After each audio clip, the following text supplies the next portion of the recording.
పెళ్ళి అయ్యి just 16 months అయిన తర్వాత కూడా నీ క్యారెక్టర్ ఇట్లా, నీ ఎక్స్ వాడంట, నీ ఎక్స్ మాది కూడా అంట, నీ ఎక్స్ ముస్లిం కూడా అంట, ఇట్లాంటి మాటలు మాట్లాడుతుంటే అమ్మాయి ఎక్కడ పోయి బతుకుతుందండి?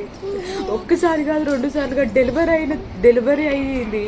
మంచి మాటలు చెప్పి నన్ను తీసుకెళ్ళి ప్రతిరోజు మాదిగోని కాడ వండుకొని వచ్చినావు అని అంటుడు. నేను ఎంత ఎడ్యుకేట్ అయ్యి ఉండి కూడా, నాకు ఎడ్యుకేషన్ ఉండి నా కాళ్ళ మీద నేను నిలబడినా కూడా ఈ రోజు నన్ను అందరినీ మాటలన్నీ మా మమ్మీ వాళ్ళకి చెప్తుంటే, మమ్మీ వాళ్ళు ఎవరికి చెప్పకుండా పోనీ బిడ్డ సైలెంట్ ఉండు అన్న ప్రతిసారి నేను నా కొడుకు మేమిద్దరం బలైపోతూనే ఉన్నాము.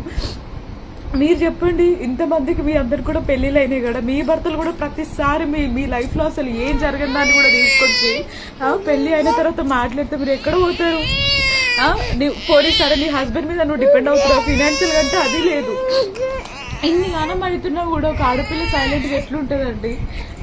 ప్రతిసారి బెదిరింపు, నిన్ను కొడితే ఎవరొచ్చి కాపాడుతాడు, నీకు ఎవడున్నాడు కాందాని